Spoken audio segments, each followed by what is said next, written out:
اللهم صل على محمد وعلى آل محمد۔ السلام علیکم ورحمۃ اللہ وبرکاتہ۔ آج کے اس سبق میں ہم سیکھیں گے سورۃ النساء کی آیت نمبر 48 ہے، 48 نمبر آیت ہے سورۃ النساء، اور پارہ نمبر 5 ہے والمحصنات۔ آج کا سبق شروع کرتے ہیں۔ اعوذ باللہ من الشیطان الرجیم، بسم اللہ الرحمن الرحیم۔ آیت نمبر 48 میں اللہ تبارک و تعالی نے شرک کے متعلق ذکر فرمایا ہے۔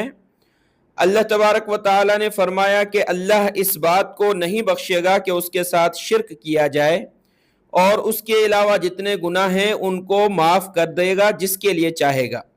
اس کے لیے بھی اگر اللہ کی چاہت ہوئی تو اللہ ان گناہوں کو معاف فرما دیں گے، نہیں چاہت ہوئی تو نہیں معاف فرمائیں گے۔ لیکن شرک کی معافی کا نہ ہونا اللہ نے قرآن مجید میں کھلے طور پر بیان کیا ہے۔ شرک کیا ہوتا ہے؟ شرک یہ ہوتا ہے کہ اللہ کی ذات اور صفات کے بارے میں جو ہمارا عقیدہ ہے وہ اللہ کے سوا کسی اور کے بارے میں ہم رکھیں مخلوق کے لیے، تو یہ شرک ہوتا ہے۔ ایک ہوتا ہے علم میں کسی کو شریک ٹھہرانا، ایک ہوتا ہے تصرف میں، ایک ہوتا ہے عبادت میں۔ علم میں شریک ٹھہرانے کا مطلب یہ ہے کہ کسی بزرگ یا پیر کے ساتھ یہ عقیدہ رکھنا کہ ہمارے سب حال کی اس کو خبر ہے، یا پھر کسی نجومی پنڈت سے غیب کی خبریں پوچھنا، یا کسی بزرگ کے باتوں میں فال دیکھ کر اس کو یقینی سمجھنا، یا کسی کو دور سے آواز دینا اور یہ عقیدہ رکھنا کہ اس کو میری خبر ہو گئی، اس نے میری سن لی، یا کسی کے نام کا روزہ رکھنا، منت ماننا، یہ ہوتا ہے یعنی علم میں اس کا شریک کرنا۔ علم اللہ کے پاس ہی ہے، اور ایسی باتوں میں دوسروں کے بارے میں عقیدہ رکھنا یہ علم کے بارے میں شرک ہوتا ہے۔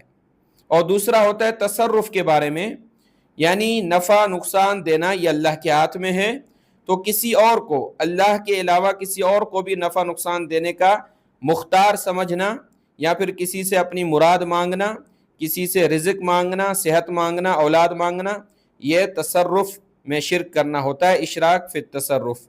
اور ایک ہوتا ہے عبادت میں شریک ٹھہرانا، کہ کسی کو سجدہ کرنا، کسی کے نام کا جانور چھوڑنا، کسی کا چڑھاوا چڑھانا، کسی کے نام کی منت ماننا، اور کسی کی قبر یا مکان کا طواف کرنا، خدا کے حکم کے مقابلے میں کسی دوسرے کے قول یا رسم کو ترجیح دینا، کسی کے روبرو سجدہ کرنا، جھکنا، کسی کے نام پر جانور ذبح کرنا، یا پھر دنیا میں جو کاروبار ہو رہے ہیں ان کو ستاروں کی تاثیر سمجھنا کہ یہ فلاں ستارہ تھا، اس وجہ سے میرے کام میں رکاوٹ آئی، کاروبار میں برکت ہوئی یا رکاوٹ، یہ ستاروں کو مؤثر سمجھنا۔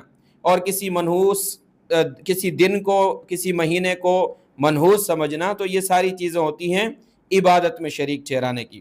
تو عبادت میں شرک ہو، علم میں شرک ہو، یا تصرف میں، کسی بھی طریقے سے اللہ کے ساتھ شرک نہیں کرنا ہے۔ آیت کا لفظی ترجمہ کرتے ہیں۔ اعوذ باللہ من الشیطان الرجیم، بسم اللہ الرحمن الرحیم۔ ان اللہ لا یغفر ان یشرک به ویغفر ما دون ذلك لمن یشاء۔ ان اللہ، بے شک اللہ، لا یغفر، نہیں بخشے گا، ان یشرک به، اس بات کو کہ شریک بنایا جائے اس کے ساتھ، ویغفر، اور معاف کر دے گا، ما دون ذلک، اس کے علاوہ جو گناہ ہوں گے، لمن یشاء، جس کے لیے چاہے گا۔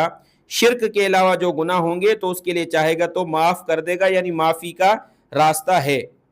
وَمَن يُشْرِكْ بِاللَّهِ فَقَدِ افْتَرَى إِثْمًا عَظِيمًا، اور جو شریک بناتا ہے اللہ کے ساتھ تو یقیناً اس نے گھڑ لیا بہت بڑا گناہ۔ یہ اس وجہ سے معافی نہیں ہے کہ اس نے بہت بڑا گناہ اللہ پر گھڑ لیا ہے، بنا لیا ہے اپنی طرف سے جھوٹا، تو اس وجہ سے اس کی معافی بھی اللہ نے ختم کر دی ہے۔